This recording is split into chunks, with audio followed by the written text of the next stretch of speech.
Okay, guys, welcome back to Let's Get Freaky podcast. Super excited to welcome our guest to the show tonight. We are joined by Will Soto.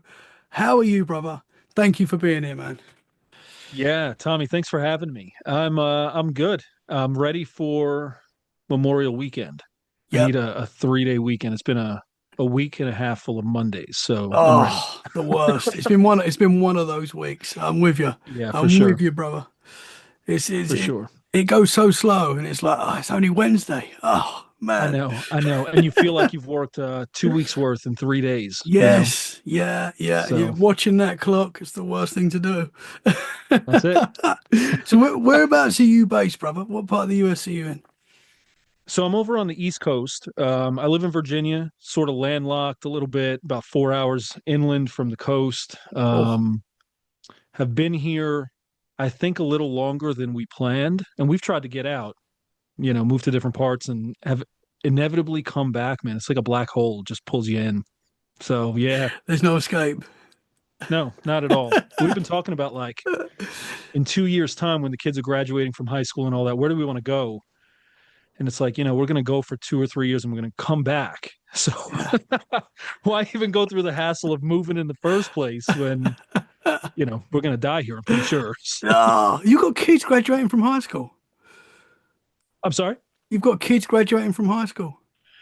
Yeah, You don't man. look I've old got enough, my brother. I know I'll be 41 in a week. Um Wow. and I feel every bit of it in my body. The mind feels sharp, man, but the body Yeah. feels like it's decaying little by Yeah. little. So I've got a daughter who's she'll be a junior in high school. I've got a son, two sons. My oldest boy, he'll be in 10th grade, and my youngest is going into 8th grade. So all Okay. teenagers. Yeah. Busy man. Eat me out of house at home. Yeah, I of I course. got three kids, and one of them is a teenager now. And Okay, I feel your pain. That's all I'm going to say. you The got to struggle, work and work, man, just to kid, feed them. kids are great, but the struggle is real. That's for sure. Uh-huh. Uh-huh. For sure. No, we wouldn't change it. We wouldn't change it. We're joking. We're joking, kids. So you Of have course. got an awesome podcast, Red Treehouse podcast. Really cool. Can you tell us a little bit about your show and what got you into the freaky stuff that we love here at Let's Get Freaky? Yeah, so I appreciate the kind words. So the Red Tree House was sort of born out of maybe a little bit of frustration on my part. For years, I had listened to maybe three or four shows on rotation that were sort of spooky story, scary story shows. Susto podcast was one of them. Scare You to Sleep was another. Let's Read podcast was another one. And so I kind of got to a point where I wanted to sort of expand my rotation, not take those away, but just sort of add a couple more to them. And I was finding that a lot of the shows that I was trying out had a lot of banter. It was like a 2 hour long episode, and only 30 minutes or 20 minutes of that was the actual story. And that story was sort of divided into segments with like it just wasn't hitting the spot that I was hoping for. And I was just sort of, I don't even remember. I was ranting and raving to my daughter, and she's like, "Dad, why don't you just do your own thing?" And I was like, I mean, I guess I could. And so one thing sort of led to another. And I want to say over the course of maybe 6 weeks, 8 weeks, I put together a script. It was the worst. I think I recorded that episode 40 times. And I was like, this is shit. This is not good. This is not as easy as I thought, guys. And, I finally got to a place where I was like, I'm going to use this recording here. The next one is the one that's going to get published. And sure enough, that's how the Red Treehouse got started. Wow. Frustration, sort of this angst about, hey, I want to add a show, and maybe I can just do a show that I would love to listen to. hmm hmm So Yeah, yeah, man. that's sort of how it started. That's cool. There's something cool because obviously when you've got your own podcast, it's like it's your ship basically. Like you can Yep. take it wherever you want, do whatever you want with it, and it's like yeah, there's something really cool about that. Obviously, like you want people to enjoy it. You know what your listeners like and stuff like that. But yeah, there's something special about podcasting. That is for sure. Yeah, it's a nice way to sort of let off some steam at times, just sort of tuck away from the world. I'm in this, you could on the video you could see it behind me. I'm sort of in this pool house off the side of the main It's a house. cool look, man. Yeah. It's basically a log. It's nice on the outside, but on the inside it's like this rustic log cabin setup. Yeah. And Like a so it's man like, cave.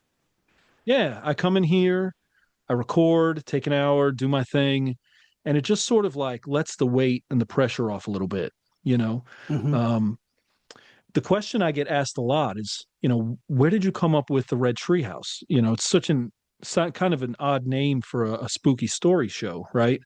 Um, and that sort of came from I was watching Hereditary, and some of the most pivotal scenes in the movie happen in the treehouse, which has a red light. At least at the beginning, it does. Hmm. And I thought, damn, that's a really like interesting sort of place. So because this recording space is a treehouse log cabin setup, I was like, let's just go with the red treehouse. And so I put a red LED lights here inside. I lit it up at night. I was like, holy shit, this is the red treehouse. And so it was born out of inspiration from like a 10-second clip of Hereditary. Yeah, that's awesome, man. I mean, tree houses are cool. I would love to have like a cabin in the woods one day and record from the cabin in the woods where like there are Bigfoot sightings in the area. You know, Yeah. that is what I Can want. can I confess something? Yeah. So I generally have to record in the mornings because there are times where I'm recording at night and I'm like, nah, I got to stop this. I can't handle it. And I got to leave, stop the recording halfway and come Uh, back in the morning, even with the lights on. I'm like, it's too damn dark. I'm going to leave this little space and I can't see shit beyond like 20 feet in front of me. And so I could tell you there's probably been a dozen times or so where I'm like, no, we're done right now. I'll see you in the morning. so I close my laptop and you're scaring yourself. and it's all stuff I've written. Hmm. These are episodes that I write and scripts that I write. And so I'm like, damn, this is pretty good. I'm scaring myself. But then I That's can't listen to it once it's published. yeah. No, same. Believe Yeah. it or not. No, no. I hate listening to myself. That sounds Uh-huh. weird to people that think we do podcasts think like we love the sound of our voices and stuff. No. No, we don't. We just enjoy putting Nope. content out, and That's like it. for me, it's more talking to people like yourself. So it's really cool that I get to meet people like you. Yeah, I love it. But my voice is no, I can't be listening to myself. That's how I feel. I cringe, I cringe, especially like the first episodes I put out. Like the guests were fantastic, but me, like I'm like, Yeah. oh man. So I know. I you have to know. listen back And sometimes, but I'm with you. Folks are like, "Oh, your voice it puts me to sleep. You got a really yeah. good pot." I'm like, "Guys, if you understood the level of embarrassment that I feel when I listen to a snippet of an episode after it's out there, I'm like, "No, fuck. I don't know how this thing has like positive reviews. I don't know how people are listening to this. Like, we need to be done." Like, you've got a calming voice. I mean, I've got like a rusty, I don't know what it is, sore throat. Like, No, you have a good voice to listen to though. Like, oh, plus you're conversational, so it's an easy listen. I mean, oh, 45 minutes thank an you. hour of an episode is like real quick. Yeah, So to your yeah. credit. No, thank you, brother. I appreciate that. So, what got you into trying to scare people? What got you into like the freaky stories, the scary stories? Yeah. So it's probably cliche, you know, everybody says, "Oh, I've always loved horror." I'm one of those. But I think for me it was a little bit maybe of a combination of family upbringing, like cultural upbringing and maybe faith to some degree. I'm Hispanic and I grew up in New York City, and so Hispanics in New York City tend to be primarily Catholic, Roman Catholic, and so you'd go to mass. I would go with my grandmother when I was really young, and I would always be scared shitless of cathedrals. Like the local cathedral was just gigantic, and it was beautiful. It was ornate, but it was really just it just instilled this fear in my in my heart for some reason. And so we'd go to church in the morning and come back in the evening, and my dad and grandfather and some of my male family members especially, they just sit out on the front stoop and they'd just be telling ghost stories. They'd be looking up at the sky for like UFOs and and so I sort of grew up around that stuff. And it was just always a thing that piqued my interest. And so, by the time I was old enough to start watching horror movies, I was already like, let's do it. Let's go to Yeah. the video store and rent a VHS for, $2 and, scare ourselves and whatever. And Yeah. so from there, it just sort of grew as I got older. Um, Hmm. I've always loved horror. I've always loved, spooky stuff. And now I get to tell people spooky stuff for fun. Yeah. Yeah. Scare the crap out of everyone. I try. I really do try, Yeah. guys. Like It's good. if an episode's not scary, that's on me because I'm trying real effing hard to scare to scare you. Oh, it's awesome, man. It's awesome. You say about going to the video store. I used to love doing that as a kid. That was like, Oh man. and kids will never get that now. Like my kids, they'll No. never see that. That magic of going to the store. Your dad or whoever says like pick two films or whatever, and it was such a Yep. big decision because you had that for the weekend, and that was I it. know. And you're looking around, and then you see that new film that you've not seen yet, and you're like, oh, let's go. And it was such a buzz, I man. And know. and then it was games. Like then we could get like the PlayStation games, and you could rent That's them out right. for like 3 days or whatever. Good times. They'll never Yeah. get that again. Good old days, right? It's my kids now, they're like, Dad, there's nothing to watch. And I'm like, we've got 12 streaming I services know. that we pay $300 a month for. How do you not? What do you mean? That you is know, so annoying. Yeah. We had like 4 channels when we were a kid, man. I mean, I know. And we had to use antennas and rabbit ears for stuff. Like their Yeah. cable was expensive. Oh man, Yeah. They these they have kids, they they don't have no know. idea. YouTube. They got everything on Oh there man, alone. And then it's no obviously joke. Netflix and Guys, I'm getting oh. old. I'm getting crotchety in my old age. Bring back Oh the video man, stores, man. that's it. Bring them back. Digital media is great, but physical media is king. Hmm. That's my thought.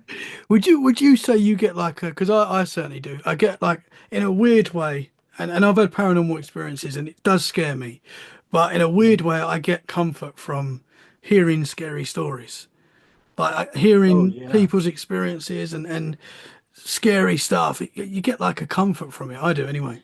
Would you Yeah, say the same? I think so too. Yeah. I listen to podcasts at night. My daytimes are so busy with work and the kids and my wife and just family stuff that really the only chance I get to listen to a show is when I'm back and forth between clients and sessions, or it's just me. Everybody's gone to bed, and I pop my headphones on, and so I listen to scary story podcasts between 11:30 and 2 a.m.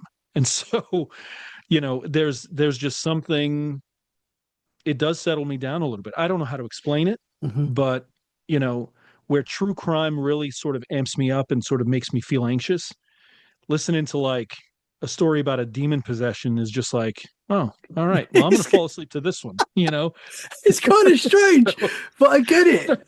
I get it. I know it is strange. When I first started listening to podcasts, and obviously paranormal's one of my favorite subjects, so that's normally where I went to like straight away. And I used to yeah, listen to it and be like enjoying it, and but at the same time, I used to think at first I shouldn't be listening to this man because I'm now inviting this stuff in, and I think that happens as well with the sure, paranormal. The more you look into it, sure. I think you do invite it. Um, but now I talk about it every night, and I do a podcast, and it's is it's non-stop now. It's funny you say it because my wife and I we laugh and we joke about it. When we feel weird things happen in the house every so often, my wife will the first thing she'll say is, it's because you record the podcast on like the property. And it's like, yeah, but I'm just telling a story about something that happened across the world. Like I'm not inviting the demon to like come through the portal and inhabit our bedroom like and so but I think you're right. I think there's some strange thing where and maybe it's true of all things, right? The more you think about things, the more you talk about things, maybe the more likely you are to sort of manifest them or for Hmm. them to sort of, find audience and sort of make their way to you. I have no idea how that kind of thing works, but I know when we experience something and it's like the thing that we think about for a little while, we tend to experience more things in that time frame than if we go months without seeing or feeling or sensing anything. And so maybe that's just the power of suggestion, or maybe it's just ghosts like to fuck around when when they're bored and you're Yeah. just talking about them. That's so right though, and that is what happens, and it has been happening in this house, and especially Hmm. before Christmas, we was getting a lot of weird stuff happening in the house, and I would say Oh, interesting. August last year to Christmas sort of time, there was a lot of weird stuff happening, and normal weird stuff has always happened around me, and I think just because I love the paranormal, I think that's why it is, but it was getting quite intense for the kids, I would say. Like they were experiencing Sure. stuff, and the wife was experiencing stuff, and then I was like, oh, I don't like this. I as much as I Yeah. love the paranormal, I don't like the fact that they're getting scared, and am I potentially bringing something in? And I don't want that. I don't want to do that, obviously. Sure. So for me, like Sure. I was praying out loud and telling this thing in Jesus' name, leave and stuff like that, and for me that works, and that did Yeah. work, and it's calmed. I saying that though, this morning I was laying in bed. This happened this morning, and I heard my name, Tom, and I was like, Oh. yeah, and that's happened. That has happened before. Like, I know, and that happened this morning, and I was like, it could be in a Hmm. dream, could be in a dream. I'm not saying I definitely, or just waking up. The fan was Sure. on, so the fan was going on, so I like the fan on, and I woke up like obviously the wife was at school. Yeah, she was at school. She's a teacher, and the kids were at school as well. Okay. And I was like, okay, what was that? Like it was very clear. Oh no. Um, wow. So that happened this morning, but other than that, not too much has been happening recently. But it is in like fits and spurts. Like as you say, something happens, and it might be the wife that experiences it or the kids, and they'll tell Yeah. me, and then we'll experience something else a couple of days later, or that day or whatever. And there seems to be like a build up of activity all of a sudden out of nowhere, Yeah. and then it stops. It's Hmm. strange, man. It's very strange. And the wife Yeah. does I'm with say you. you need to stop doing this show, and I'm like, well, of course I'm not going to do that. It's impossible. I love it. So It sounds like, my wife and your wife have something in common there, because it's my wife's like, do you really need to do it? And I was like, well, yeah. It's just I'm you too can't far stop. into this thing Yeah, to yeah, stop. yeah. Coming up on 200 episodes, and let's be honest, like Wow, if that's if the cool. ghosts want to get me stopping is not going to stop them. It's too They're late. already here. It's too late, So, man. It's too late. you know, And I think if you I've love resigned doing it, you myself. can't stop. You love doing it. It's a part of you now. That's the You can't stop. that's the thing. Folks ask, do you ever see an end in sight?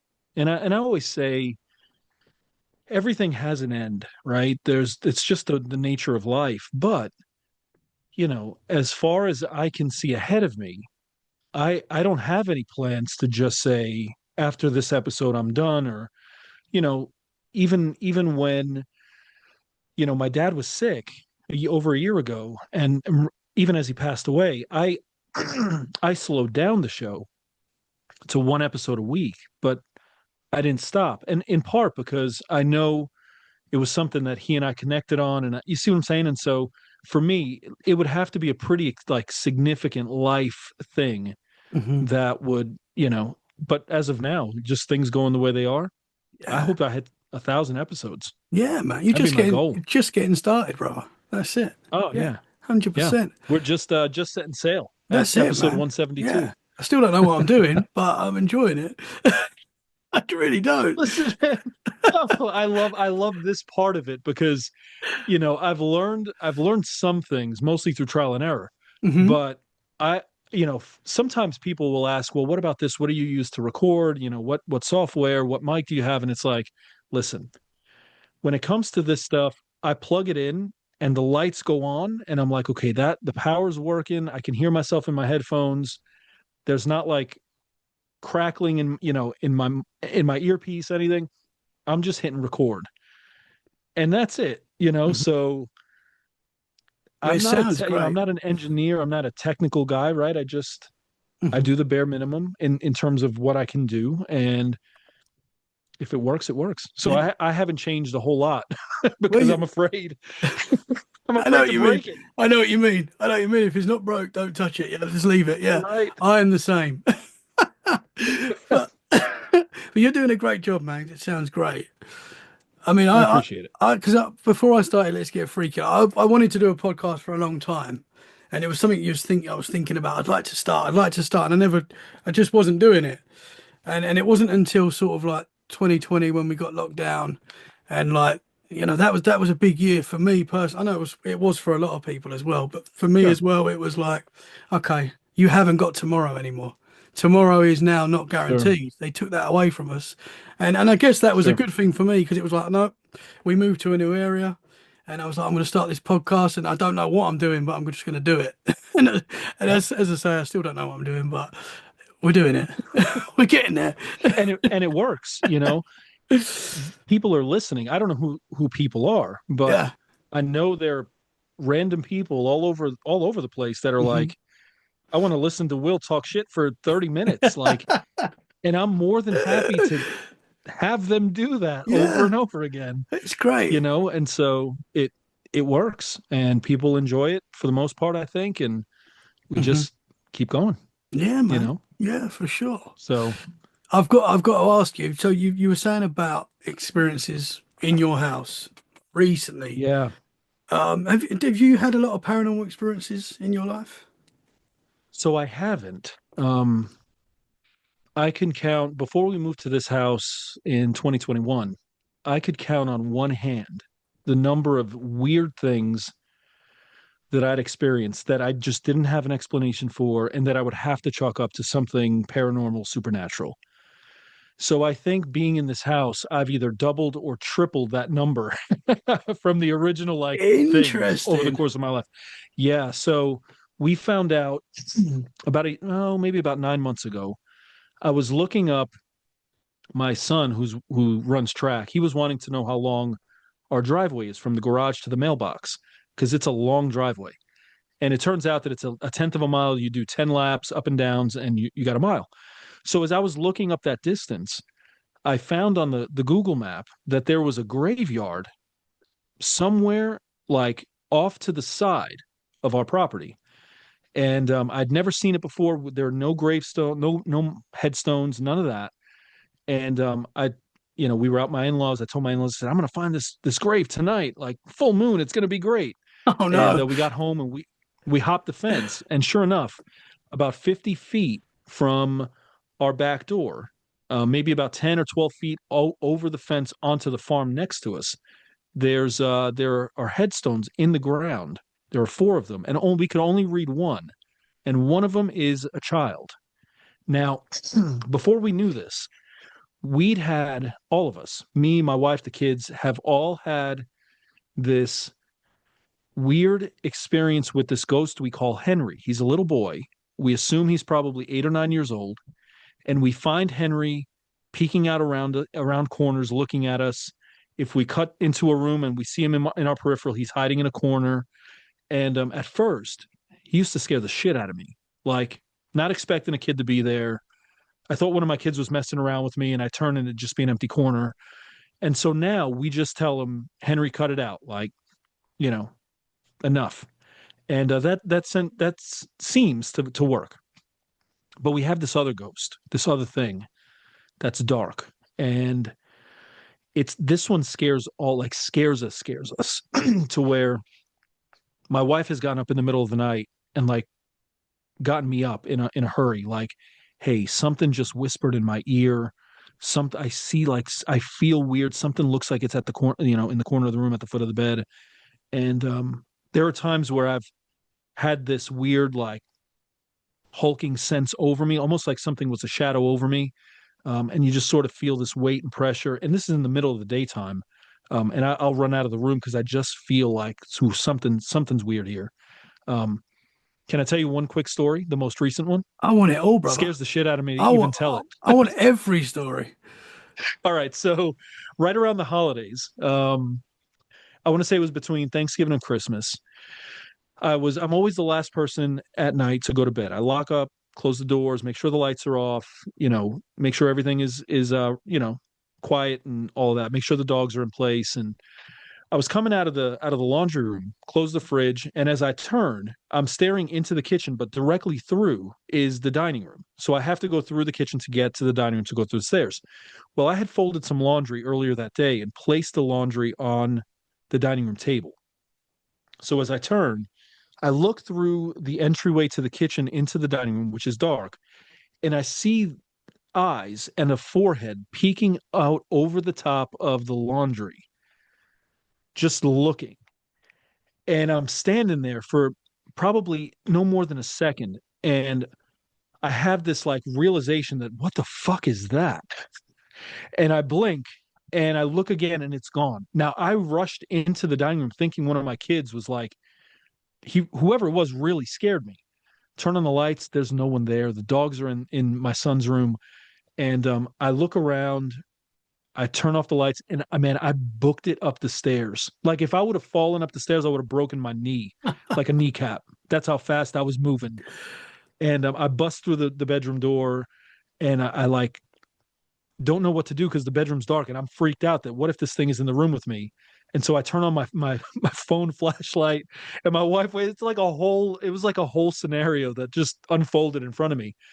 But I will never forget that ghost thing staring at me just like this, like eyes and a forehead just looking Whoa. straight at me as I was turning into to face the kitchen. Yeah, And that was the last thing. do you think that was the Henry, or was that something different? So I don't know. So Henry startles me, but Henry doesn't scare me, and so we'd had enough interactions with Henry where it was like we just tell him, Henry, cut it out, like stop it. But when I feel like this fear, which doesn't happen often, there's not much that really gets under my skin. But when I feel that, like, holy shit, I need to leave a room now, like I need to go. Hmm. To me, that's scary. And so I want to say that it was Henry because it makes me feel better. But I think the fear that I had, I think it might have been the other thing. And yeah, it's been 5 months since we saw anything Bro. since then. But it's scared. I mean, who, Yeah, Lord. that is scary, man. I mean, you're very brave because I mean, I know that there's things around us that we can't see. As I say, I've experienced a lot myself, so I know there's stuff there, and I have experiences quite regularly. I would say, probably, yeah, I don't know. I think everyone has experiences, but um, where was I going to go with that? But yeah, sorry. Where where where you like you acknowledge this Henry. Like, I don't think I could handle that. I don't think I could like live alongside knowing that there is, there's a child entity there. You're braver than me, Yeah. brother. That is for sure. Well, so I actually got advice from another podcast host. I interviewed Courtney Reese. She's the host of Jaunty Haunts, and I interviewed her back in December, and this was maybe 3 or 4 days before I had this experience with that thing. And I was telling her about the haunted house, and she had listened to the Red Treehouse episode where I described some of the things that happened. And she said, "Well, something you can do is just tell it to stop, to leave you alone." And so we had started doing that. Um, but by the time the next couple days passed, and I saw that thing looking at me, I was like, "Oh no, nope, not gonna happen, guys. Not today. I'm just Yeah, gonna run up the stairs yeah, and I don't try not blame to die." you. Oh, I don't blame you though, man. So, Uh, like, what did the eyes look like? Can you remember what it looked like? Like, was it like a child, or was it? so it was so we're looking at into a dark room over clothes over the shadow of folded laundry. So what I could see, I couldn't see like light in the eyes or color of the eyes. It just was this sort of gray on gray. So like a dark gray background of the dark room Hmm. with lighter gray in front of it. And so it I assumed it was a child. I thought it was one of my boys hiding out behind, just trying to mess with me, because my especially my youngest son, like he's a prankster. He everything is funny. Nothing is serious to this kid. And so I was convinced that it was my son Jonathan, and I'm like, that was my first thought was, dude, don't mess with me. Like, I'm too tired for this. And so when I walked into the kitchen or through the kitchen into the dining room, that was my first thought was, man, I'm going to get him red-handed. And I flipped on the light and there's no one there. And that's when I realized I think I saw a child. I thought it was my own kid. This has to be Henry. But why do I feel so bad about Yeah. this? Why does this leave me feeling just anxious and like I felt it in my body, that kind of thing? So, Yeah. It was like a yeah. different energy. It was a different energy. Oh, for sure. And there's For something sure. to that, man. There's something to that feeling we get. Because I myself, I've had paranormal experiences where I'm not that scared. And I find that quite strange because I'm a big scaredy cat. And as much as I love it, I still get very scared. But I've had experiences where I've not felt fear. Like, Yeah. I was sitting downstairs one night and I heard someone walk down the stairs, like very clearly walk down the stairs. And I'm just looking over, expecting to see my wife or one of the kids come down. Hmm. And I've heard it step, step, step. And I was like, I was watching an NFL game. It was like a Monday night football. And I was like, not tonight. I wasn't scared. And I thought that's really weird. And there's been other things that have happened, like where Hmm. I've not been, but then you have other times where something happens and you say you get that dark feeling. And it's like, whatever this energy is, it's not nice. And Yeah. there's something to that. Like we know, I think. I don't know what it is. I know. Yeah, I think so.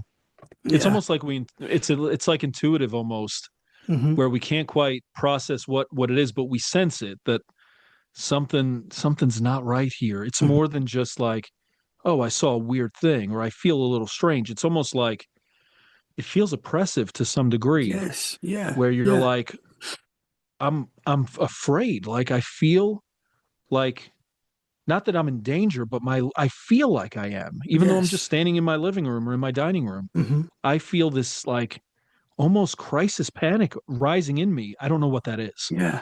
And I think those feelings, they don't happen often, but when they do, it's like it feels powerful, Hmm. you Hmm. know?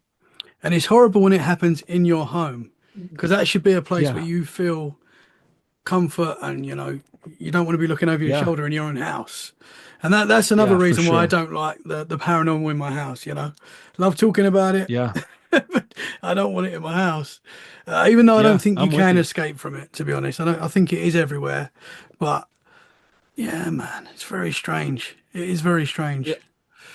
I mean, when I lock the door at night, I sort of maybe subconsciously hope that whatever is haunting us just stays in the backyard, Yeah, stays out with the yeah, cows and, let us yeah, sleep at night and, whatever. yeah. Don't mess with us. But weird Especially at weird night. things, man. Yeah. Especially at night that I mean, especially that you feel vulnerable at night where your body's relaxing, right? You're drifting off into sleep and all of a sudden there's this thing that you aren't expecting that you can't control that, you know, you mhm, just are jolted wide awake, you know. mhm. Yeah, man. I kind And of I kind of love it at the same time if I'm honest. So yeah, yeah, it's exciting. Yeah, and it gives us something to talk about as well. it does But, it does and I realize like, you know, there's enough of a skeptic in me to where I'm like I'm going to tell this story mhm. and people are just going to think I'm fucking nuts. Like, because I hear the words coming out of my mouth, and I'm like, this sounds crazy as shit. But Bro, I'm with it, you. I'm with you. And I know. It's the same. Like I had an experience a little while ago where I saw this gold light go around my room quite yeah, recently. And in my mind, like straight away, I was like, I've just seen a fairy. Like in my mind. mm, And I'm like, I know that sounds crazy. I know. Like I tell people at work and they're like, what? I know that sounds great, but we're just being honest, just talking on this show. If I experience something weird, I'm going to share it. There might be a logical explanation. There might be, yeah, as you said earlier, you might manifest this stuff sometimes. I do think hmm, that is possible as well, especially when you're thinking about it a lot. Um, sure, but I tried that night when I saw the gold light go around my room, and I've talked about it recently on the podcast, and I don't know what it was, but I tried to debunk it straight away. Could it have been my phone light? Could it have been a car light going past? It wasn't any of those things. There was nothing it sure, could have. The only thing I can think it could have been is that I've got an issue with my eyes. That there was something wrong sure. with my eyes at that time. That's the only possible, or it was a fairy. Either way. I mean, it's pot, right? That's the thing. Like, part of what I love about this stuff is that it's really difficult to come to concrete answers and say it's this or it's this, but and so and I think that was one of the things for the Red Treehouse was when I recorded that for those first episodes, I think I felt unsatisfied because it just was like, oh, I'm just telling you a story, but that's it. The story's going to end. And so as I was going through it, I said, there's really a question here. This story has a question, and it's really a two-sided one. Did this really happen? Like, was she demon possessed the way that the story unfolds, or was she struggling with mental and medical health issues, right? Like, which is it? Because the story itself puts you in a place where you almost have to choose. And so like the light bulb went on, and I realized the hook for the show is not just scary stories. It's I'm going to tell you the story. I'm going to give you both sides or multiple sides of the story, and I want you to decide what you think, what you believe, come to your own conclusion Yeah. based on the things I'm sharing. And I think it's because it's born out of that like I don't fucking know. I just don't know. Yeah. I don't know the real answer, the right answer to this. Hmm. And is there a way to hold both answers in tension and still like appreciate the question that's there? Hmm. Hmm. I think we want answers, but I think there's something really great about just asking questions and just digging and exploring and learning and Hmm. conversing and seeing what's out there and talking to people who maybe have different theories, and Hmm. there's Oh, just for it opens up sure. a whole world of community there. Yeah. And so yeah, I Yeah, no, yeah. for sure. Because everyone's got different ideas, and someone will, throw their idea out, and it's like, Yeah. you know what, that makes a lot of sense. Yeah, that fits. It could be that. Like my opinion changes probably every day. Or sometimes multiple Oh times a yeah. day on the paranormal, on cryptids. 1 minute I'm thinking these Oh things yeah. are flesh and blood creatures, and then the next minute I'm thinking they're interdimensional, they're from other planets. Uh-huh. Whoever you're talking to, like your opinion, and I think that's good to be open and to sort of accept that we may not get the answers, but Yeah, and I think with the paranormal, a lot of the times there is multiple answers. Like there is, these things are not just black and white. There are different, for there's sure. different answers to a lot of these things, and people are experiencing strange stuff, and everyone's got their own interpretation of what it is, and it could be a number of different things. But That's yeah, right. man, yeah, I love it. wild stuff, brother. So all the experience, all the stories that you share on the show, are they all true stories? Are they all people's?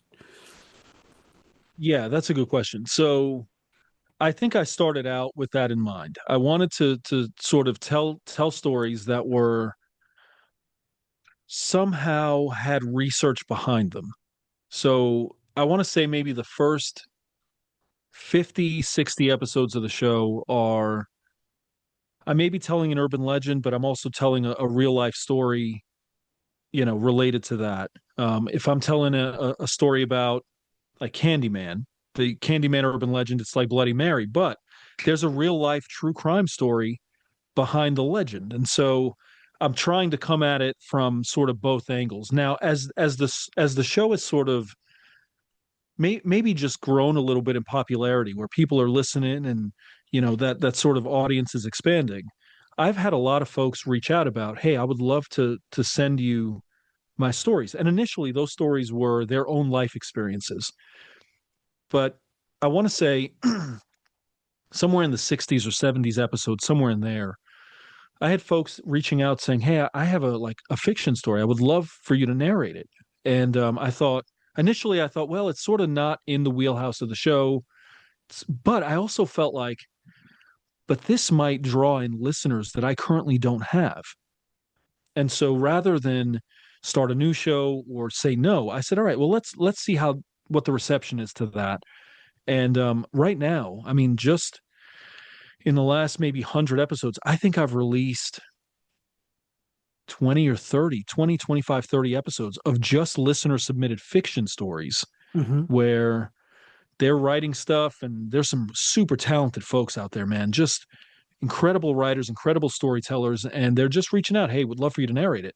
Hmm. And so the show has sort of evolved into sort of a grab bag of spooky stuff. Some of it is real, some of it is paranormal, supernatural, some of it is urban legend, some of it is cryptid, some of it is true crime, some of it is just he's a really good fiction story that I think will scare the shit out of you for the next 30 minutes. And I think you're going to love it. And Yeah. so, yeah, it's sort of morphed. That's cool, man. That's cool.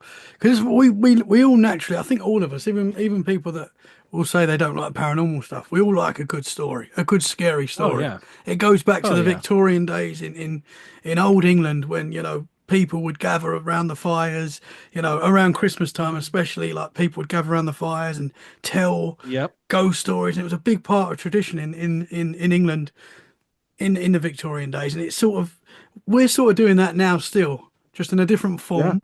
We're doing it on the Yeah. podcast and it's the same sort of thing, really. I mean, if my childhood was any indication, I think I was probably led down this path at 6 years old, sitting on the step, on a hot July night, listening to my grandparents and my dad and other folks tell stories from when they were kids. Yes. And so fast forward 35 years, right? And it's like you could have sort of predicted this a little bit, the sort of oral tradition of just storytelling. And, it's a way for us to really to commune together, right? To Hmm. share space and to grow, learn all these things. And this is just another way to do it. Yeah. And as the show has grown and as the show's gone on, I think some of my favorite episodes are the listener stories, if only because I think I've always had this when I think of like a scary story, I think ghosts. Like that's just my first thought is like there's a ghost in a hallway who's just scaring the hell out of everybody. But so many folks have just there's body horror, there's so many different types of horror. And they're able to weave these stories with these like double and triple meanings and like layers of just like, wow, my brain would have never gone there. And yet they write this stuff down, they send it in, and they're like, would you narrate? I'm like, yeah, I will, because That's it's awesome. Yeah. fantastic, Yeah. Yeah. So And people like to think about these stories, and they as do. as you were saying, they got their own opinion on it, and yeah, it's super interesting, man.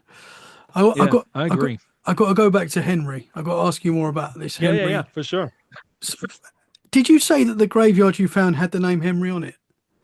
So we couldn't make out a name, but we could make out sort of a date range, and it was in the 1890s. We think the the dates were for a 6 or a 7 year old. Now we assumed Henry was 8 because he sort of had that, I don't know, just sort of in our peripheral. My first thought was this is like an 8 year old kid, and so we can't make out the names on the headstones. We can't quite make out the actual date of birth, but we know that there's a child buried 50 feet from our back door. Wow, man. Yeah, Wow. How did you first yeah, start to notice this entity? What was the signs at first? yeah. So the very first time I encountered Henry, we were maybe in the house about a month, maybe a month and a half. We just moved in. We were still getting stuff unpacked and settled. And in the kitchen, in the laundry room, I was getting the refrigerators in the laundry room through the entryway to the kitchen. And I was getting a glass of water. And as I was coming around, turning around to walk into the kitchen, I just saw this thing, which I thought was one of my sons, standing in a corner, peeking around at me. Now I'm looking at it not quite side to side, almost like at a 45-degree angle. And so as I'm staring, I see this sort of thing peek out at me. And as I turn, there's nothing there. And so, you know, sometimes the mouth process is slower than the brain. The brain knew there was no way there was enough time for my sons to peek out, cut into the room, and disappear. But my mouth said, Will or John, where are you guys? Like, Yeah. stop messing with me, Please be you. And so, yeah, I think that was like my heart's desire was that this was not a ghost, this was a kid, and and so it that was the first time. And I think me personally, I've had two or three other ones. Always seeing him in a corner, in the corner of a room, generally in the kitchen. Um, the time in the dining room where I saw the thing peeking over the laundry, I assumed it was Henry, but that would have been the first time I would have seen him in that room as well. So it would have been unusual for him to have been standing straight, like staring straight at me also. Normally I only see him left or right side. Hmm. And so, yeah, I mean, there's been there's been scary things. One really big scary thing that has happened um also around the time we first moved in, maybe 2 3 months in. My daughter was sleeping, her bedroom was downstairs at the time, and the way the house is laid out, there's a bedroom, one bedroom downstairs and three bedrooms upstairs. And she wanted the big bedroom. We said fine, no big deal, we're not sleeping down here anyway. And so um I always turn off the lights, close the doors, make sure everything's locked up before I go to bed. Well, the next morning, I'm always the last to go to bed, the first to wake up. I sleep between 12:30 and 5:30, like clockwork. I've done it my whole life, 5 hours of sleep. So I get Wow. up in the morning and I notice that every light is on downstairs. And we're talking overhead lights, lamps, like outside lights, everything is on. And I'm like talking to myself under my breath, like these kids, like why would they turn on every light? Like, there's no reason for them to do that. And I'm just like processing it in my head. Well, my daughter gets up, I get my coffee, get my kids up at 7:15 for school, and my daughter comes out of her bedroom and she's like, "Dad, something weird happened last night." And I said, "Oh, what? Like, are you okay?" She said, "Yeah, but sometime around like 2:30 in the morning, I heard like banging on." She has two bedroom doors. One goes out to the foyer, the main hallway. One goes out to the kitchen. And she said, the doorway by the stairs, just someone was banging on it. And I opened the door and no one was there. Everything was dark. Like, and so I closed the door and I jumped into bed. I put my headphones in, and about 15 seconds later, someone was banging on the other bedroom door in the kitchen.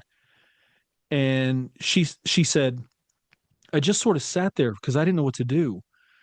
And it kept banging. And finally, like I got up and I opened the door and there was no one there, but all the lights were on in the house. Like all the lights were on downstairs. Like kitchen light was on, laundry room, bathroom, that she could see the dining room light was on.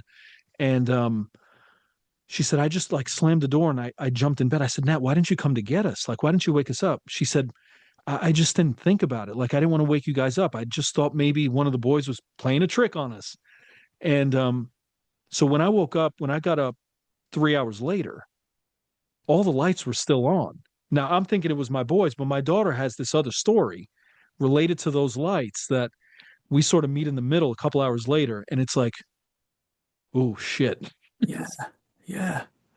And the Man. lights being on has happened two other times in the almost 4 years that we've been here. Yeah. Man, your daughter is braver than me as well, I have to say. 'Cause I would have been straight up there. Mum and Dad, get up. she, Wow. it, it's amazing that she just sort of sat in her bed, like, and I know it affected her because she didn't sleep well that night. Obviously, she was jolted out of sleep, Hmm. and she just put her headphones on and like I don't know, she prayed it away or just wished it away or just waited for the sun to come up. But Hmm. she came out of her room and was like, "Dad, this crazy ass thing happened to me." Wow, Yeah, man. Has anyone else seen Henry? Like you've seen him in the corner of your eye. Has anyone else seen him visually as well? yeah. So my daughter has seen him. I don't know if my sons have seen him. They've never really commented about Henry specifically. My wife has seen him, and my daughter's friend saw him. Oh, a couple months back, maybe more than a couple months back. Um, we were all outside, and my daughter and her friend were coming outside from inside the downstairs area, and they came busting out the back door. And I said, "Are you guys okay?" And my daughter said, um, my friend just saw Henry, like it's the first time." And her friend was like, the blood had like drained from her face. She was like, "I don't know what that was, but I'm pretty sure it was a little boy." And I was like, okay, so now I know I'm not crazy. Maybe we're all crazy, but Hmm.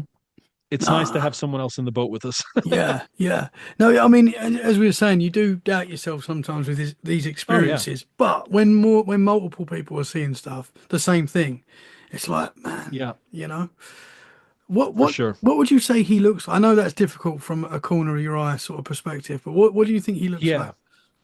So we we sort of described him as having short brown hair. He looks like he's dressed in what I would call like period clothes.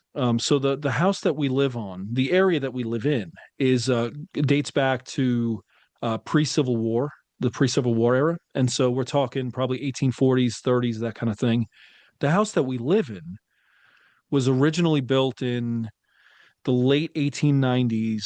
Was renovated in 1900. It was renovated again in 2015 or 16, but we know that the house itself is right around the sort of post Reconstruction era of U.S. history, and so I sort of just have assumed that Henry, the clothing just sort of matches what I would consider to be the era of that time. And again, the graves in the headstones in the field next to us, those graves date back to the 1890s, and so it just I think that's sort of where we're at with.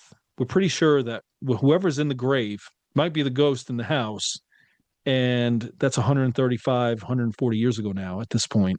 Yeah, So yeah. man. Have you seen the film Three Men and a Little Baby? Oh yeah, yeah, yeah, Yeah, yeah. Have you seen yeah. the ghost in it? There's like a little boy ghost. Have you seen that?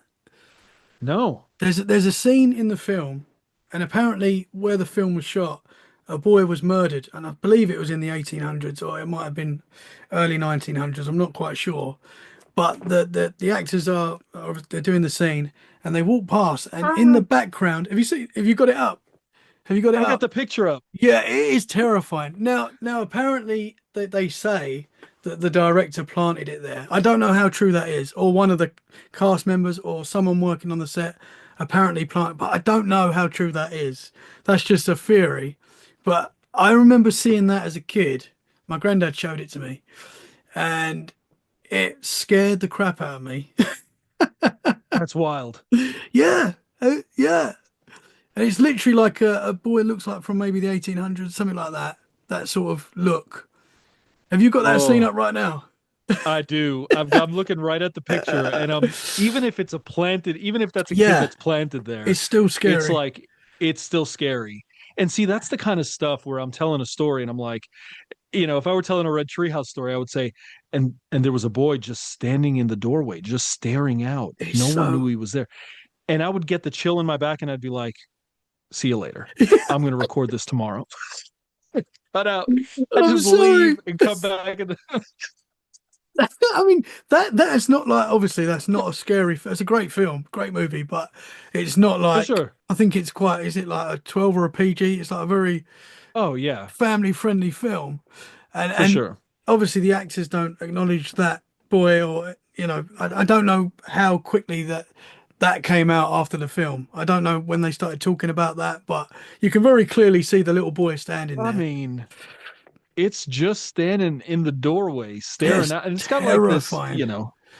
this look in its eye that's like, Oh, it's not, that's yeah, weird. it's not nice, man. What the hell? Yeah, and I don't know when it, as I say, when it was acknowledged. I don't know if they just sort of said it before the film came out and it hyped the film up. I don't know. I had it on It's video, that film. possible. Yeah, I guess It's that is. possible that this movie might be the scariest movie ever made, Yeah, unintentionally. 100%, 100%. I mean, it's. I, What the? I remember my granddad telling me about it. I can't remember how old I was. I must have been, I don't know, a little bit older because he wouldn't show me it too young. But I don't know. I remember him saying, "I've seen a ghost, and I'll show you it on this film." And I was like, "What?" And it was a film that I'd watched many times as well. Like I think my mum liked the film, so as kids we watched this film many times, and you wouldn't even notice it. Maybe like because it's not very No. noticeable, but once you see it, you can't unnotice it, and it is terrifying. I mean, And that's the and sort of the scene in it's weird. The scene in front of them is just like going on. It's not mm, like they're even yeah, aware that, yeah. oh, that's insane. And if it was a cardboard cutout, which some people say it is, Like, surely the actors would have talked about it. I don't know if they have. Maybe they have. Maybe you can deep search into this, and the actors all said, "Oh yeah, there was a cardboard cutout there that we just ignored, just to make some hype for the film." But it's Oh. very strange, man. Yeah, yeah, And of course, movies in the 80s and 90s had that like grainy film to it. yes, And yeah. so it's Adds not to it. like, yeah, it adds to that like, ugh, Yeah. that's So there you wild. go. Three Men and a Little Baby is possibly one of the scariest films out there. Once you see That's that it. ghost. Oh man, that's So funny. you mentioned a dark entity as well. What sort of Yeah. how do you know that that's different from Henry? Yeah, so it's interesting because I this was a question I asked to Courtney Reese, the host of Jaunty Haunts, because she's sort of a medium as well, and she has this sort of sixth sense kind of gift. And I said, I it's not just the feeling I have, it's also the way that the two things interact. So like Henry doesn't make contact with us. He just stands in corners. We see him, we tell him to cut his shit out, and we sort of move on. But this other one, it's sort of it's louder. It makes us feel certain things. There are times, so like I work partly from home and partly out with clients and that kind of thing. And when I'm working at home, I'll sit downstairs. The dogs will be in the living room with me, and I'll hear footsteps upstairs. I'll hear knocking on a bedroom door. I'll hear things just sort of like someone's rummaging around up there. And there are times where the dogs have gotten up and gone to the stairs and just stood at the bottom of the stairs looking up. And I say, those things scare me because, it makes me feel like there's someone in the house. And I don't like that feeling. Like, Hmm. I also don't like the feeling of having to go up and double check to make sure there's not someone in the house, especially that I'm alone. And so, she was saying, well, it generally is that if something is knocking, it's trying to get in. And usually those things sort of signify something a little more dark, maybe a little more malevolent, something that's definitely a little scarier. And so that's why you feel and have those reactions. And so I think for me, to see Henry is like, oh, there he is. Please stop. But to hear the knocking in another room or to hear footsteps or a bang on a door is like, I'm just gonna leave. Like I'm gonna leave the room, you Hmm. know.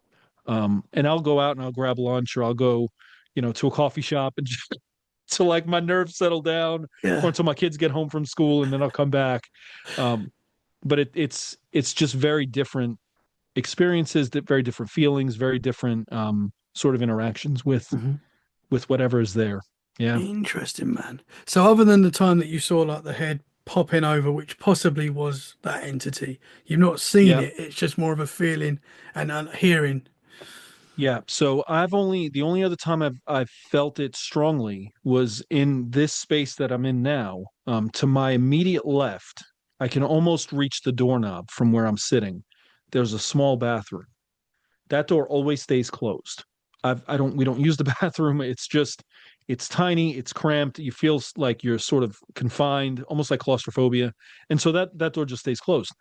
Well, there have been times where I've come in from, I know I've left it closed because I never go in there, where I'll come in the morning and that door is wide open and I'll close the door. But there's been at least one time where as I was closing the door, I just felt that heaviness again in the space and I closed the door shut and I took off out of the out of the Hmm. pool house, Hmm. which is part of the reason why I prefer to record in the daytime because I'm sorry, man. I just open up the windows and let the lights in, you Yeah. know. Um, my wife has heard her name. She's heard she's heard something whisper in her ear, and we know that that's not Henry because Henry doesn't. He's not vocal like that. We've not experienced that, and so, um, yeah, Yeah, man. Yeah, scares the hell I'm out of sorry us. I'm making you record at night. I know it's dark now. No, no, no, you're I'm good. You're sorry, good. man. I mean, it sounds I'm not very. alone, even though you're in the UK. I'm not alone Yeah, right I'm now, with so you. we're good. I'm with you, brother. We'll get through this together. It sounds very similar. You know, when I was saying that there was like a dark energy in our house, and the kids were Yeah. seeing stuff, the wife was seeing stuff and hearing stuff, and it's very sort of a similar vibe and feeling that you're saying there is what we was experiencing as well. Very similar, man. And there is something to that knowing, like we know that it's not a good energy. It just it's draining too, I think, to Mm. where you because your body responds in this sort of exaggerated way. Hmm. And so when you finally feel like you're starting to like calm down, you just feel achy afterwards. Like the adrenaline dump is so strong that you're just like, damn, I don't really want to do anything else. I just want to sit, Hmm. because my joints feel like they're hurting. And Yeah. so, man, I kind of feel like these things, they like some of these entities, like the darker ones, feed off our fear. And oh the yeah, more we give it, the more, you know, scared we get. That it seems the more stuff that happens. yeah, And it got to a point where I was getting angry with whatever this was, and I was like praying out loud, and that is when it stopped, and yeah. hopefully that's stays. But We yeah, man. I I was kind of advised to sort of confront it, not in an aggressive way, but just like a hey, this is our house, like draw boundaries with it. And Hmm. I just haven't had the courage to do it yet. I just leave. Yeah, Like my fight or flight response is to just get the hell out of the fastest like exit that I can, yeah, but I know at some point, like my wife is the opposite. My wife is like, leave me alone. And I'm like, but I'm not I'm thinking she's talking to me. And I'm like, but what did I do? And she's like, not you. It's not you. It's and I'm like, okay. yeah, I don't know what to do about that. Like, yeah. Has your wife had a lot of experiences? so my wife is definitely more sensitive to this stuff than I am. So like my interest in it is sort of almost secondary, almost outside the realm where I've had these weird things, but mostly I'm just like fascinated by this stuff. My wife, her belief in it is because she's sensitive to that kind of stuff. And so growing up and for most of her life, she's really had these intense sort of experiences. And there are things that she will stop in the middle of a conversation and look at behind me. And I turn around and like, I'm just staring at the air. And she's like, it's just, there's something weird. There's something weird here. Hmm. And I just like get these wide eyes, like, like, what? And I turn around and there's nothing there. And a couple seconds pass and we're just right back into the conversation. Whereas Yeah. for me, I'm just like kind of oblivious to some of it a lot of the Hmm. times. Hmm. So, That's quite good in a way, I think. I talk to people that like mediums and stuff like that that experience this stuff constantly, and mhm. I don't know if I could handle that. And maybe I don't think I could. maybe some of us do kind of block it in a weird way, you know, as I'm much okay as with it. we, yeah. I think I've Like, experienced probably enough to, if I never experience anything again, that's fine. I know that there's more, 100%. oh yeah. Oh, I'm with you for sure. If I never had another paranormal experience, I would still love it the way that I do, and I would Hmm. still tell you stories, but I don't want to have any more firsthand experiences with this stuff if I could avoid it, Yeah, And but sometimes it just happens with when you're not even looking for it. You normally just, the case. you know. Yeah, yeah. Yeah, and these first experiences, this was way before I started the Red Treehouse. We're talking at least a year or so before I started the show. So, it's not like I was already thinking about this stuff. I was just going about my business, living my Hmm. life, and there it is, Did activity So start hyping up more when you started the podcast, or? so I I don't know that it started up more, but I do think there are some types of stories that make me feel certain things for a period of time after I tell them. And they tend to be, it's not stories of like haunted houses or that kind of thing. It's stories about like demonic possession that really, I tell the story and then I go about a week, 10 days, 2 weeks where I feel on edge. Like I move up the stairs faster. I turn on the lights as I go through rooms and then turn them off as I leave them. It's just things like that. And so what I've sort of done, sort of intentionally, and I don't think I've ever shared this with anybody, is when it comes to the Red Treehouse, I space those stories out pretty far. So I'll go 10, 12, 15, 20 episodes sometimes between stories about demonic possession. And there are times where I've put out a schedule, like, and I've even put it on Instagram, like, hey, these are the upcoming episodes. And I'll get to that possession story and I'm like, I'm just not feeling right about it right now. I'm going to tell it, but I need more time. And there's one in particular that I've put off for well over a year now. I've got I've got half the episode written. I've done all the research, and I just there's something about the story that just sits poorly with me to where I don't feel like I'm ready to tell it. It's not because of anything other Interesting. than how I feel, you Yeah. know. Yeah. But yeah, But that is important. I think you should listen to your gut. And I yeah, think there's something to that, man. Wow, that's wild. yeah, for So, sure. so that episode is going to come out, but you just don't want to, not right now. So I think the first time I publicized it or like advertised it, it was like supposed to be like episode 60 or 65. I'm on episode 172. So if that tells you, like I was Wow. actually looking through my Kindle app earlier today because I was trying to find the book where I discovered the story, and I had purchased the book when I first was planning to do the episode. Well, I purchased that book 14 or 15 months ago. And so if that tells you anything, just as far as like, hey, there Yeah. are just times where I can't. So like there's an episode that I was supposed to release today on a haunted mansion in New Orleans, and I didn't know anything about the backstory when I put it on the calendar. I just was like, hey, I want to do a haunted house episode, and this is supposed to be the most haunted house. Well, as I was reading the backstory, I was like, holy shit, like this is really bad. Like the reason the place is haunted is because like atrocities happened here. And we're not just talking like bad energy and bad things. We're talking like serial killer, torture, like that kind of stuff.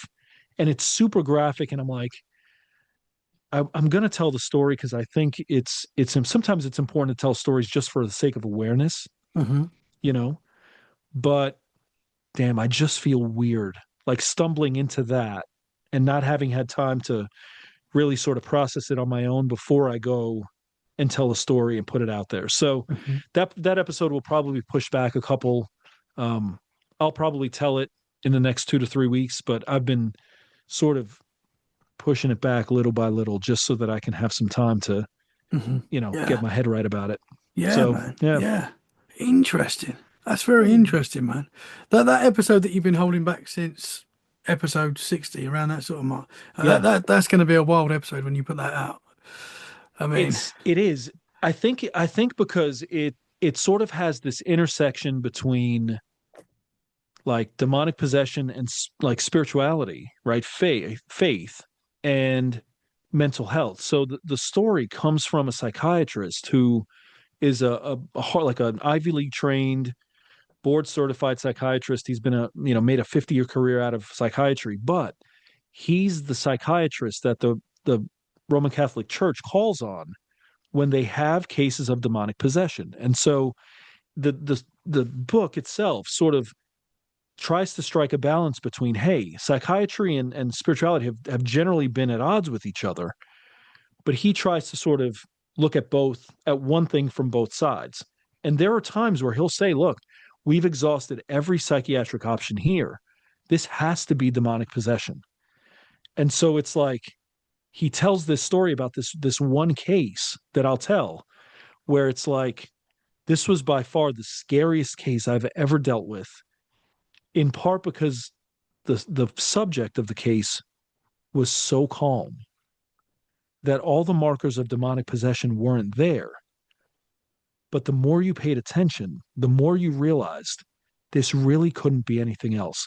And so as I'm reading this, I'm like, I feel my blood like go cold. I feel like the hairs on my arms stand up.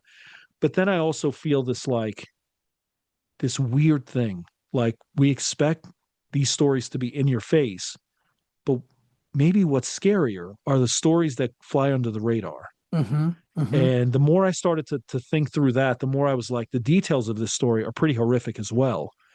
And it would need a minute's worth of content warning, like trigger warnings, before I told it. And Yeah. so some of it is that too, like sort of gauging where previous episodes were, where it would fit in the landscape of upcoming episodes, that kind of thing. And so I've just sort of sat on it. But I know at the same time that listeners really like those episodes. And so I'm like, Mm-hmm. give the Yeah. people what they want, you Let's know? go. Yeah. That sounds wild though, man. Yeah. It is a wild And story, man. And you know, it's not unknown. Like there are other shows that have told the story. But again, so many other shows tell the story broken up into pieces. So as as you're hearing it, there's sort of it's sort of chopped up.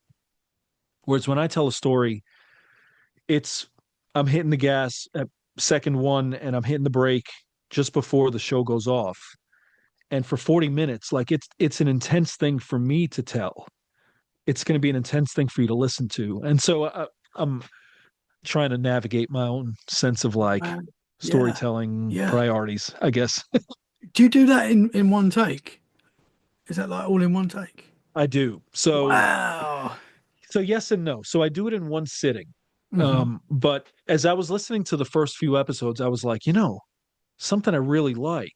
I don't love my voice, but I like the fact that this episode feels like I told it in one breath, as if I took a deep breath at the start and just told you the story in one shot. And so I sort of punch and roll as I record. I'll record it, and then if I don't like the way it sounds, or like I hear it in my headphones and I'm like, damn, my tone is off here, my cadence is not flowing well, I'll go back and re-record it. But I once I record the whole episode, that's it. I don't do a second take. What you hear is my final product. Mm-hmm. You know, if I'm recording, if the episode is 40 minutes, it generally takes me about an hour and 15 minutes to record. And I cut out all the breath sounds. Um, yeah, so Yeah, man.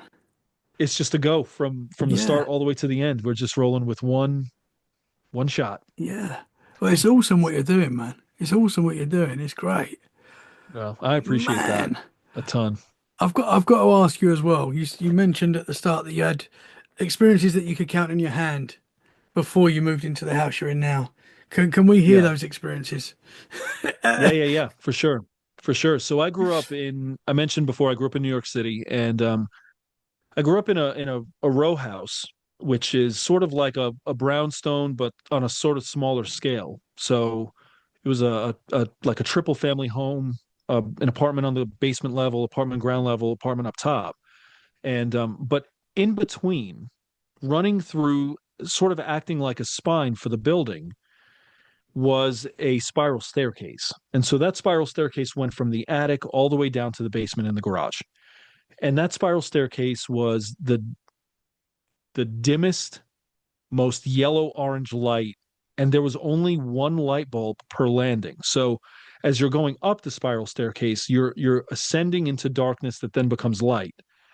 Well, that's to this day, that staircase has always scared the shit out of me. Like I think about it, I'm like, damn, I would never want to be in a staircase like that, you know? Um, but I remember when I was about 9 or 10 years old, I was going from the garage, and at the time we were living on the upstairs apartment. So I had to go all the way up that staircase. And I remember coming up the stairs, and I get to like just before I hit that first landing, and I hear down below me. Now, again, I'm halfway through the spiral, so I when I look behind me, I'm not looking at the landing underneath. I'm looking at the wall where the spiral cuts down, and so I can't see anything. And I hear these footsteps running towards me, like from downstairs in the downstairs apartment towards the stairs. And I book it. I get to the top of the landing where our apartment is, and the door is locked. And I keep hearing that running. It's just going back and forth. I grab my mom and I'm telling her, Mom, we need to go downstairs. Something's happening here.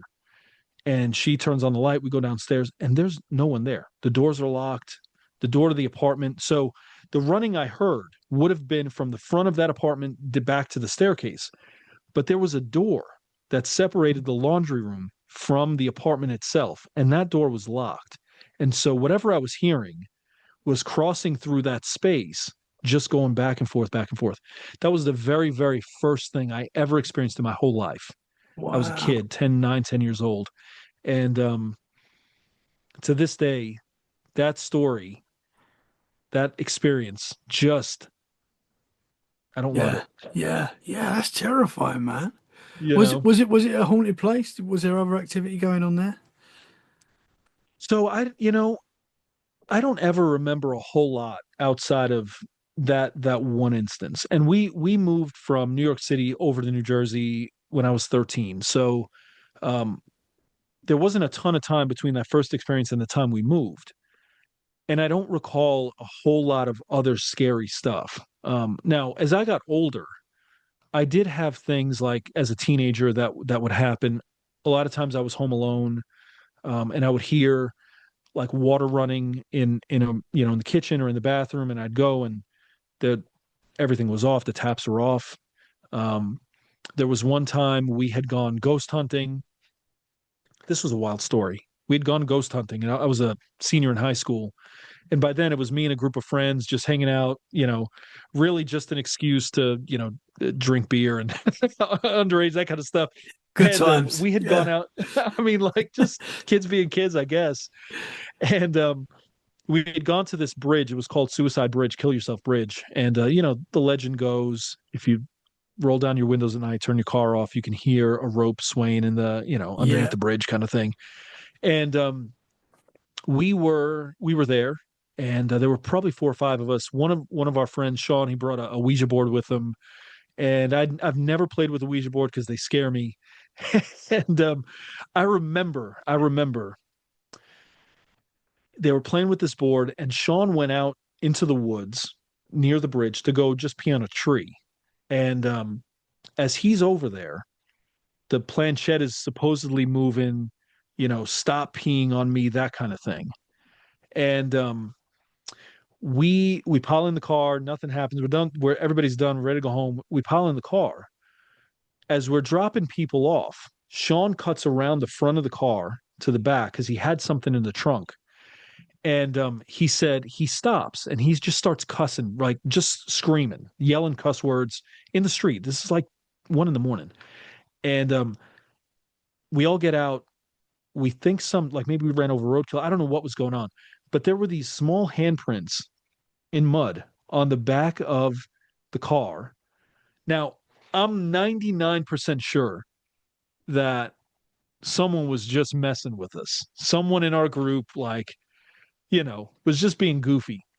But we weren't the only ones that experienced that part of it, because we've heard, other friend groups would go there. It was, again, the drinking spot for teenagers. And there were other stories going around school that, hey, there's weird things that happen on this bridge.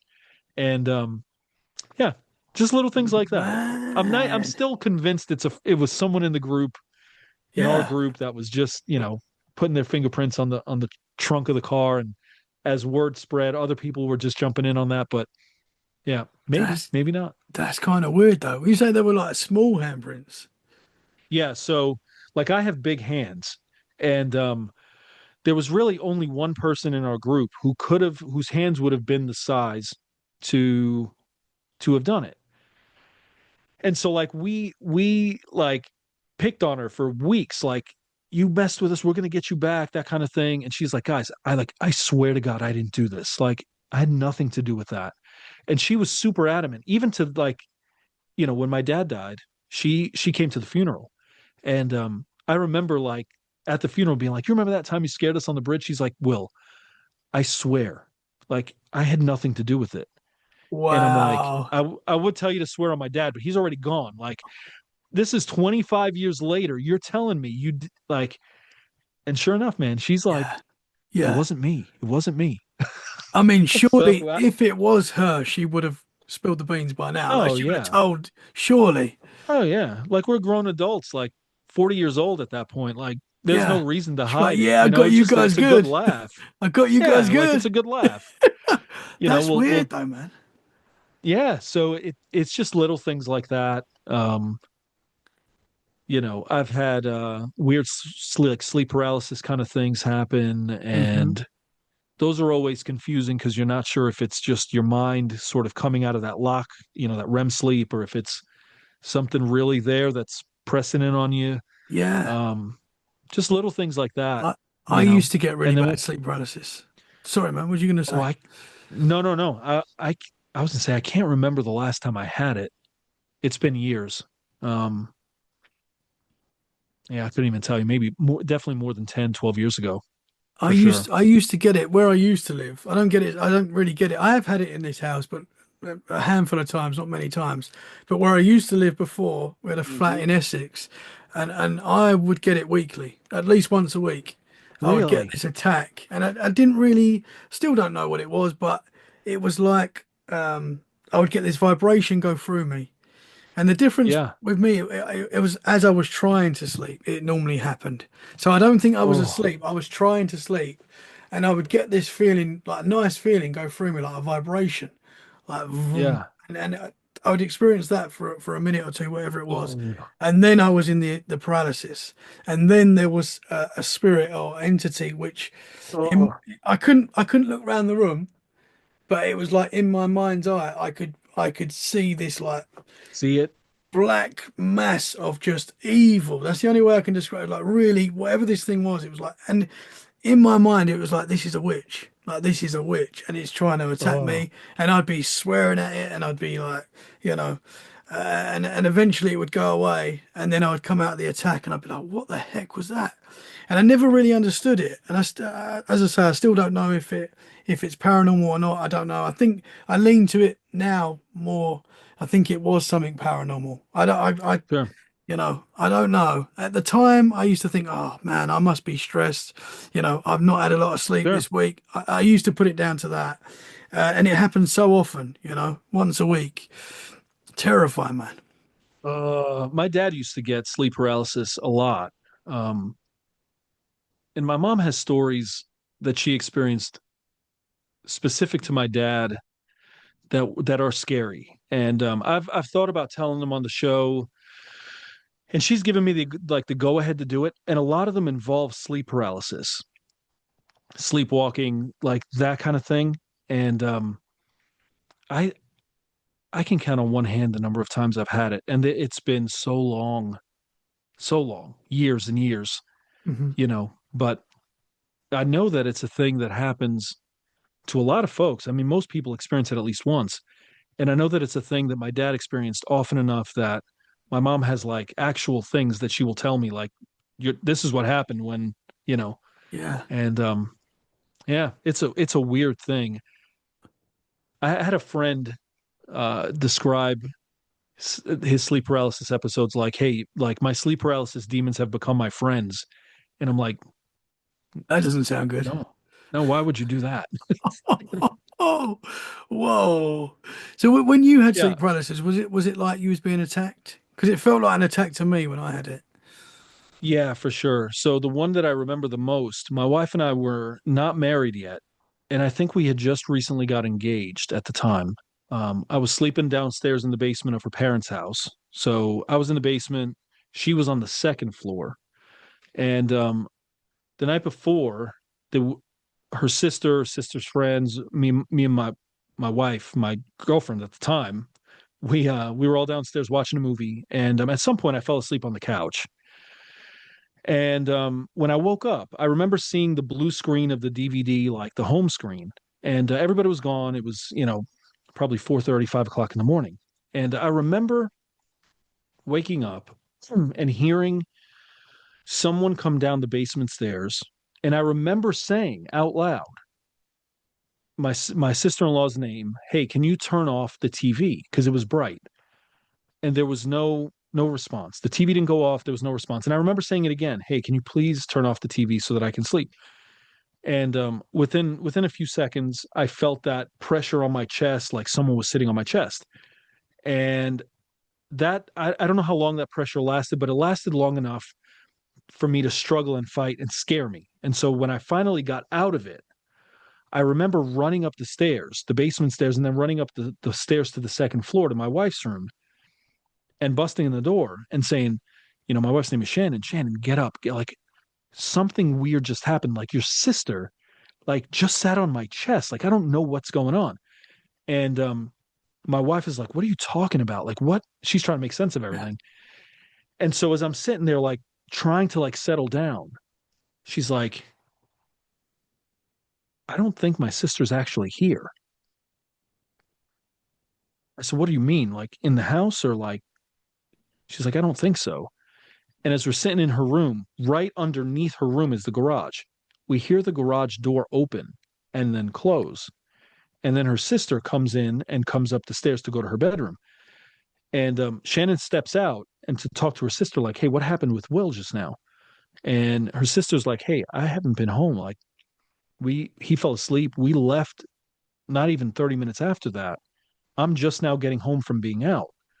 And so whatever I thought was her sister wasn't her sister, even though I remember it being her sister. And Whoa. so, yeah, that was the scariest experience. The one that I remember like is in the front of my brain. Hmm. The other ones were sort of, you know, your typical like, hey, I feel this weight, I'm fighting, I break out of it, or my wife wakes me up and I snap out of it, Yeah. and that was Yeah. it. But that first one Wow. was super scary. Yeah.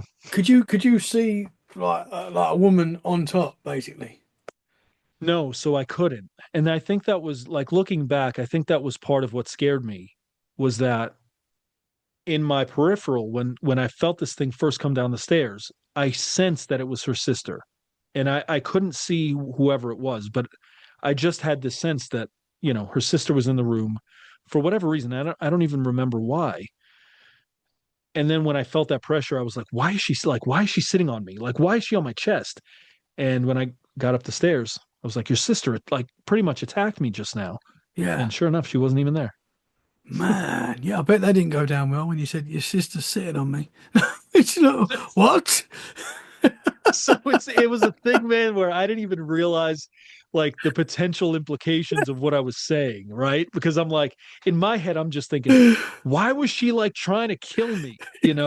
Whereas when I said it in like the spur of the moment, it could be like completely taken the other way, right? Yeah. Like your sister sat on me. Like that's not what I meant. I didn't mean it like that, Yeah, yeah. And come to think of it, I've never asked my wife if when she talked to her sister, she confronted her thinking that that's what was going on, or Yeah. if it was like, I need to ask her now and Good. find out. Jerry Oh, Springer. that's funny. That's it, man. That's it. It would have been a brawl. That's wild, though. I mean, possibly if that is supernatural, a doppelganger or a mimic. Right. I mean, that was Right. one of the things my kids recently saw. They thought they saw Mm. my two youngest thought they saw my eldest daughter walk past a certain spot in the house, and they both said it on separate occasions. And I know that they didn't talk to each other about this. It wasn't yeah, very strange, man. So I mean that seems to be something that happens in this paranormal world as well. Doppelgangers and mimics scare Oh, me. yeah, They're 100%. the worst of the nightmares that I could have Yeah, would be a yeah. doppelganger and a mimic. Well, my Not wife heard me call her name while I was at work. So I ooh, in the house? in the house. So she heard. So Oh no. I call my wife Treek. Her name's Lois, but I call her Treek. And no one else call, Okay. as far as I'm aware, no one else calls her Treek. It's just me. It's like a little nickname that I've given her from the start, and that's it. And she heard Treek, how I would call her from another room, and she Oh. said, like, she was like, yeah, and then realised that I was at work. And then she said she started laughing to herself, and I'm like, "Ah, I wouldn't be laughing at that, you know." But yeah, that happened as well. That was through the period where a lot of activity was going on as well. That was another thing that happened. Mm. Yeah, man. That Yeah. I gotta like get the hairs on my arms back down to normal. Yeah. I'm Oh sorry, man. man. I'm sorry. No, no, no. This is the stuff I love though. It's like, you know, there are few things in life where you can talk about this. You can feel the things that come with it. and then just get up and go have dinner, you Hmm. know, Yeah, yeah, just go about your day and your life. And yeah. there's a certain safety to talking about this, feeling it in the moment, and then just sort of carrying Mhm. on, you know. Yeah. So I love it. And then we I put a hate it. podcast in. You're so Right, that's much it. like me, man. You Right. love it, but it scares you as well. And that's just how I Uh, am, you know? And I'm the yeah, same. it's I pack up downstairs at night. I think a lot of the men, pack the house up, make sure everything's locked. yeah, for I sure. always, so the lights are off and I'll turn my phone light on straight away. Like I can't be, Yep. I hate the dark. I can't be in the dark Yeah. on my own. I know that Yeah. No sounds, dark corners. I just don't Nope. like it. I've seen too much weird Nope. It stuff. that's it. And it's always the unknown, right? It's the thing you can't quite see. It's the thing that's standing there that you're like, where the hell are you? That's the thing that scares Mhm. you. You know, the Yeah, thing in front of you is like, okay, I see you, I can deal with it. yeah. But it's the thing that's just off out of reach that Hmm. is enough, When you're you walking up know. the stairs and you feel that Uh-huh. presence behind you, and you're like, "Oh, I'm running, Uh-huh. I'm running." Yep. Two at a time, you know. I'm a sprain an ankle coming up or down, but I'm Yeah, gonna live because I'm I'm running gonna as fast get, as I can. I'm gonna get out of That's there. it. Oh, brother, Oh, I have loved talking to you tonight, man. Super interesting. Thank you so much. yeah, of Hopefully, this course. is It's the been my first of pleasure, many man. conversations. You're welcome back anytime. We can talk more. Keep up the Yeah. great work, man. Can you tell the listeners where they can find your show? Yeah, for sure. So the Red Treehouse is streaming anywhere you stream podcasts. I tend to tell people Spotify, Apple Pods, YouTube. Um, be sure to follow, like, subscribe, do all the things. I love getting reviews. It's not so much for my ego as much as it's to interact with folks. And so, if you love what I'm doing with the Red Treehouse, leave that review, 5-star review, and I love to engage. If you're a listener, DM me on Instagram, Red Treehouse Pod. If you have a story that you want to send, you have an experience you want me to share, I love doing that as well. You can either message me on the socials or you can email me at redtreehousepod@gmail.com. I'm super responsive. I think it's the way to build community is to sort of engage with folks. Mhm. So if you message me, expect a me to actually respond to you. I love doing it. Awesome. So yeah, Awesome, man. I will share your links in the show description so people can check you out right now and message you right awesome. now. So thank you very much, man. I've really enjoyed the Yeah, man. conversation and yeah, let's talk I've more, loved it. brother. Thank you very That sounds much. good. You take care. Guys, thank you so much for listening. We hope you've enjoyed this episode. If you have, make sure you share it where you can. That is a great way to support us. And we'll be back very soon for more freaky conversations. In the meantime, stay safe and keep it freaky. Bye for now. Thank you very much, sir. Yeah, I love it.